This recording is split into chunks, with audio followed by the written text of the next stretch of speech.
That right there is the unmistakable theme tune of the Audi 5-cylinder of Audi's legendary RS3. In this world of EVs and 4-cylinders, it's often asked, how important is the combustion engine to a petrol head?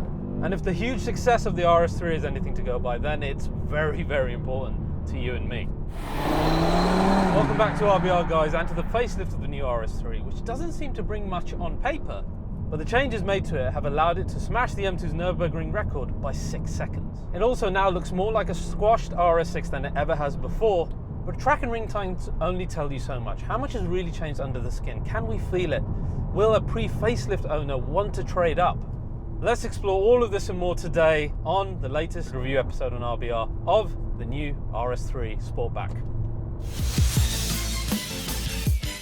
Guys, today's episode of RBR is once again sponsored by my favorite sponsor on the channel, who are Manscaped. Why? Because they take care of how we look up here, and they make sure we safely take care of ourselves downstairs as well. I mean, how many of us have been trying to do hygiene down there, and it's almost been a case of, I did something wrong. When I meet a lot of you guys, a lot of you ask me, like, is the Manscaped thing like genuine? Do you use it?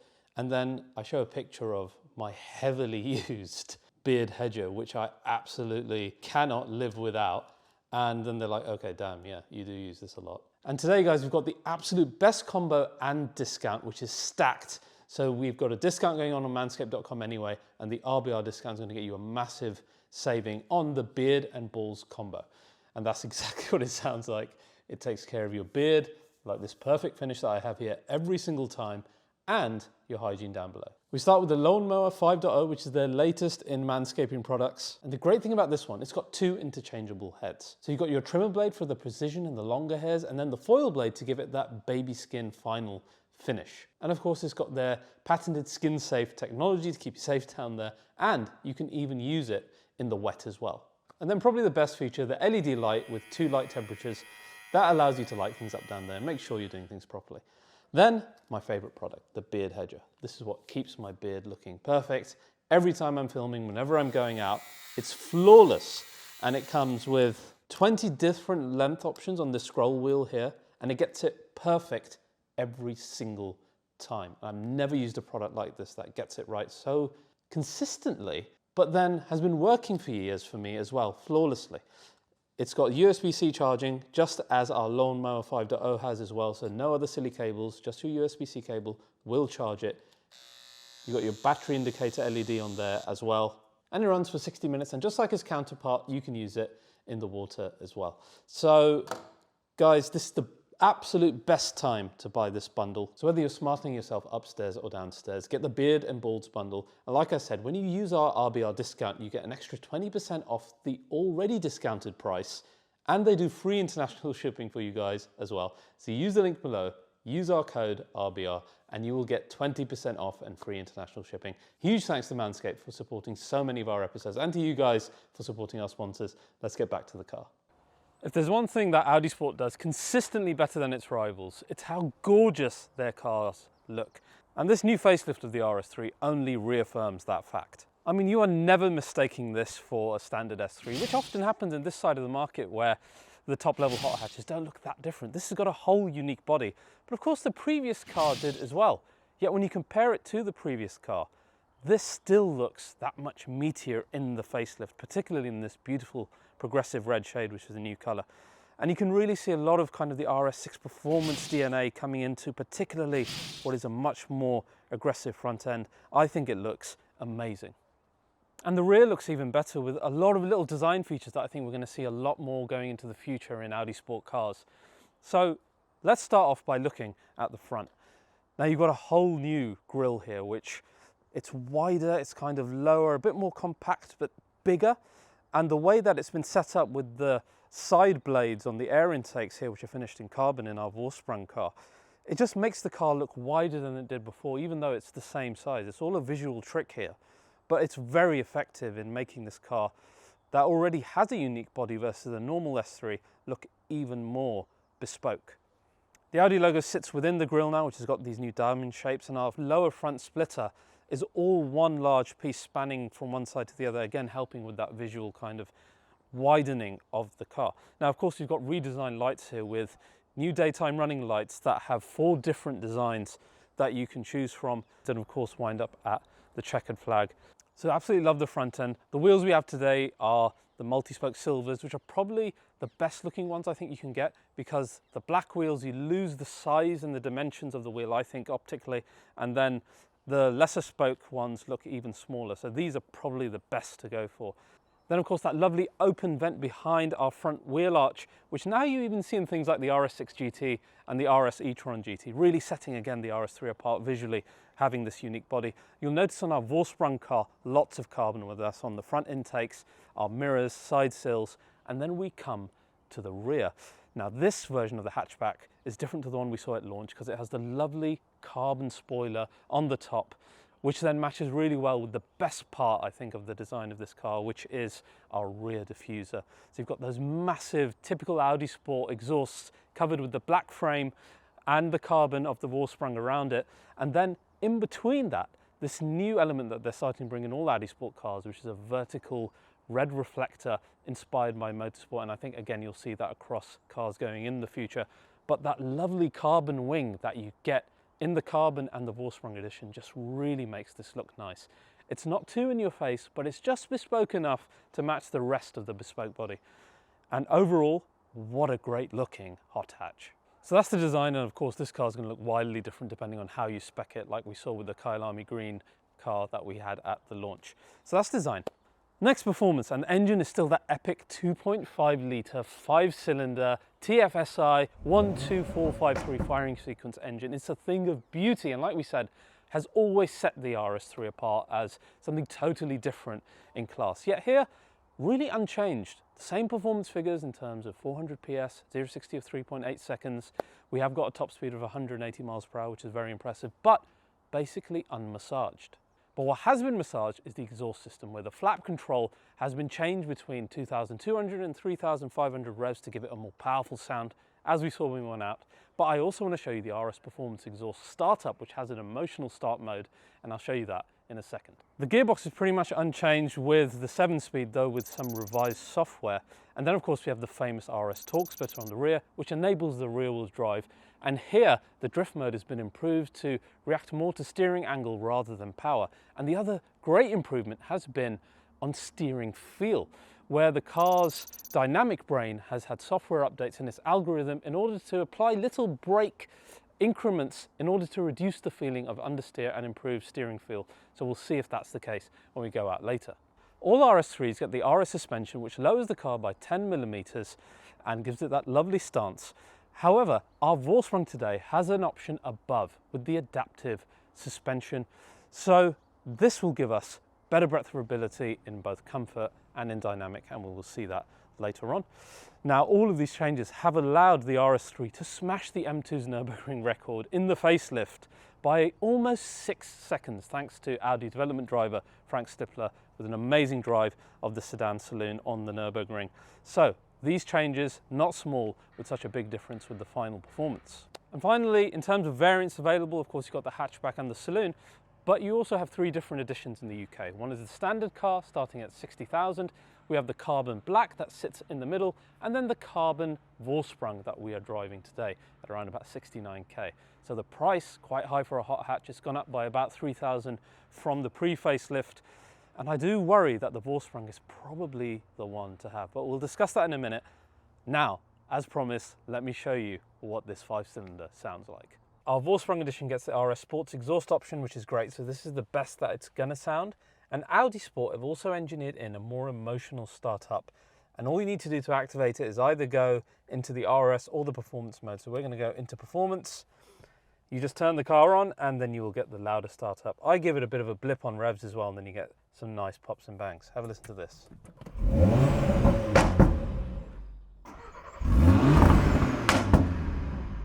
That's nice. That sounds really good. And of course, this 5-cylinder, great sounding engine from the get-go.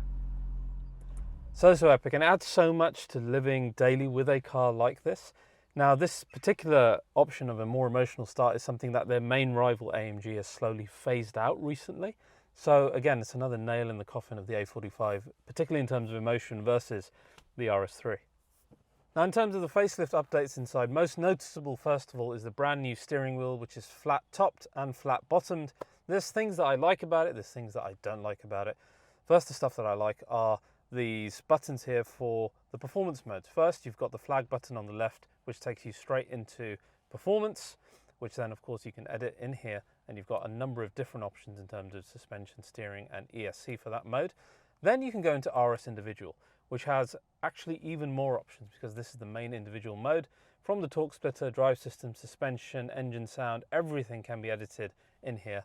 And there is one final mode, of course, of RS Torque Rear, which is your rear wheel drive mode, and for that ESP needs to be off. But I like the buttons on the steering wheel in terms of giving it that RS flair, and I think you'll see these come in future Audi sports cars. We've seen in the RS e-tron GT as well, so it's nice. I also don't mind the buttons that you have in terms of controlling the system within the steering wheel as well. They're nice, and I love how slim and sleek the steering wheel is in terms of its spoke. What I don't like is this middle airbag system. I've said it before, it looks too flat, too plain. I don't like the logo in the middle. I prefer that lovely round one that we used to have. Overall, it's okay. I just wish we could meld some of the bits of the old steering wheel with some of the bits of the new one. Now, the other new thing that you can get within the RS3 are the RS Carbon Sport bucket seats, which this car, despite being the Vorsprung, doesn't have. It's an additional £2,000 option. This is what it looks like, and I think it's really worth every penny because you get that lovely carbon back finish as well, which looks absolutely epic, and they pretty much feel as comfortable as these. These are okay. They're nice and comfortable, diamond stitching, microfiber, etc. That's all great, but those are just a bit eventful. And speaking of eventful, this interior can look wildly different depending on the interior choice that you go for. This is the completely plain black one, and you don't see much going on. Whereas when we saw the sedan, when the car was originally launched with the red details, not just on the seats, but also on things like the vents, that made the whole car stand out even more. And even on the steering wheel, that particular one then had the dynamic steering wheel, which looks even more sporty with the red 12 o'clock stitching on there. So spec well on the inside to get that extra oomph of design. Now, in terms of the driver's zone, or Audi's virtual cockpit as they like to call it, you still have the choices of different designs as you've had in the past. So you've got your standard sport one with the 2 rings, you've got performance, which automatically comes on in our performance mode, again configurable. You've got runway, which is quite a nice one that they introduced last time, and another one here now called rev counter, which is quite reminiscent of what we used to find actually in the R8. And of course you can switch between the views of these as well. So still really geared towards individualization and configurability, so that is all great. The other changes inside that I didn't really get along with was this smaller gear lever, I don't even know what to call it, Mars bar, or this little Lego brick, I don't know what else to call it. It's very reminiscent of what you find in like a VW Golf, etc., which it just rubs me the wrong way. It's nice that we have the red starter button and other nice analog buttons here, but this, why not just have a nice gear lever here? I say that in almost every modern car these days, but very much so for a car like this. A few nice things are, you do get things like ambient lighting within the car. You get the nice Audi beam, which projects the RS3 logo on the ground. Vorsprung also comes with things like the heads-up display. We've got the tilt and slide sunroof on top, and even the Sonos sound system, which is really quite cool. So that's your interior facelift of the RS3. Now, let's head back on the road. Finding a joy in new performance cars is becoming a real struggle for not just me as a journalist, but I get so many questions from you guys saying, what car do we buy? Nothing really tickles our fancy the way that it used to do, that we value it enough to sacrifice other luxuries in life and then try to afford it. But for me, in these 7 days with the RS3, just the sound of the car, starting it up every morning, getting that lovely emotion start, has made the price point that is so much higher worth it. And you may call me shallow for that, but I think eventually history will say that I'm right, because it's the one thing that then makes you want to spend the money, makes you want to own the car. Because I'll be honest, you're not going to find this type of characterful, flavorful sound in even a 911 or other sports cars makers, and we'll talk about that, because no one really has the balls to make good sound or good engines as the world currently is.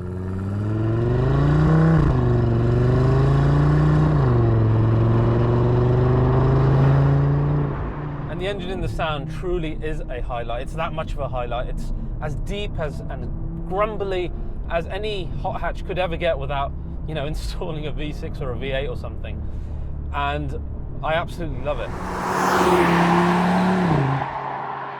And it's just funny, isn't it, how cylinder count and firing order can transform an engine into a thing of such joy and such desire, which is why we love this 5-cylinder from Audi so much. And it's a lovely grumbly engine, and I adore it. Now, in terms of sound, while it doesn't have any pops and bangs and such, it's got that lovely rumble, and then when you string it out in the revs, you get more of that 5-cylinder sound, which is great. So no pops and bangs as such, but we all know that if you give a good exhaust system as well to the RS3, it can give you some of that flavour should you want to. Now, in terms of the engine itself, it's not as responsive as recent mild hybrids. There's a lot of lag and lack of low-end torque initially.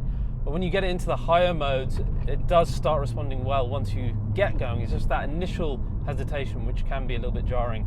You don't find it in something like the A45S.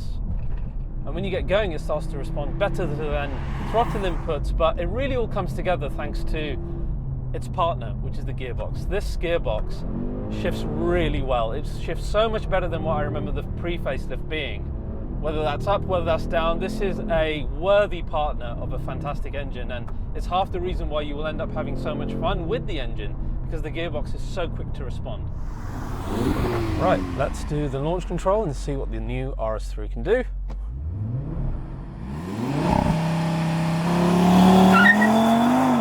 That is a clean launch. Oh, 3.5 seconds. Mummy. That is why we love this car. That's probably about 3.6 to 62 or 100 kilometers. That is damn impressive either way. 3.5. But the speed is immense, and it's immense to the level of you're not ready for this immense. That's how quick the RS3 feels. And it's, I think, the perfect amount of horsepower for this size of hatchback, which is why they probably haven't bothered adding any more power. They probably should have, because I reckon even 10 HP more and they would sell a bunch more, because we're a fickle, egocentric bunch. But the power is absolutely enough for the road. And the main changes have come to our RS rear torque splitter and its behavior and how it interacts with steering and the brakes, etc., in order to improve the handling. And it does feel good. I mean, initially the steering feels light. That's just an Audi Sport thing. But as you begin to dial things up, and there's so much configurability you have to configure. You have to go in there, you have to make things your own and dial them up to the top setting, then you really unlock the RS3. And that's when you see that the understeer has indeed reduced a little bit. You really feel as you come fast into a bend and one direction will change to the next. You're not losing that feedback, which is great. And of course the body control is fantastic in this, and it should be, because the suspension is actually quite hard. Even in this adaptive setup, you know, it's a tough one, I think, to live with daily. It'd be interesting to see what the standard suspension is like. I suspect quite difficult. I mean, don't get me wrong, we expect this when we come into a hot hatch, and that's fine, but bear in mind all of this agility that you're getting, and there's so much agility in the RS3. While it's not at the pure levels of the M2 with this rear-wheel drive, and I think probably better steering, it is not far off. Public roads aren't the right place to test the RS torque splitter. You can go into that mode, as we said, and now it's based more on steering angle, which I'm sure is fine. The car suspension, like I said, for comfort driving, if we dial this down for a second, it's standard auto mode, you know, or let's go into comfort. It's okay, it is hot hatch stiff, bear that in mind, but you get so much for that. I think it's okay. Even driving, you know, slowly, you get a nice rumble out of the engine. A lot of that, you know, it's so important to us, and I think we can't discount it. I think that the RS3 is one of those things that we spoke about at the start. It's one of those worthwhile things that you would be willing to sacrifice luxuries in order to afford, especially in a world of over-efficiency and EVs and noise regulations. This is an old dinosaur that really acquits itself well to the things that we care about. It's a car that will make you smile every time you push that button, and even when you're driving slow. No, especially when you're driving slow, which is important to the petrol head.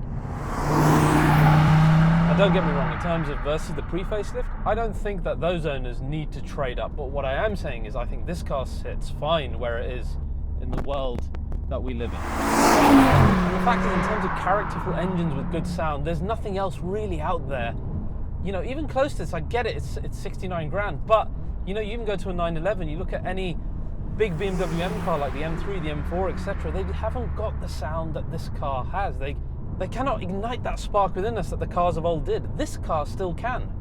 But it's not just a blunt instrument, it's also got all the attributes that it used then to become the king of the ring on the Nürburgring currently in the compact car class. I hope this isn't the last we've seen of the mad Audi Sportback, particularly with 5 cylinders. Audi clearly committing to this two-pronged approach of great ICE cars and great EVs. And I hope that means that we'll get to see a next gen of both the A3 and then, hopefully, the RS3. Because I do think I stand on the right side of history with this. This is a product where our illogical, intangible love of performance cars comes into clear focus. And it's a car where passion wins over progress, emotion wins over efficiency, and if it is the last one, if it is, and I hope it's not, then at least it went out with a 5-cylinder bang. See you guys.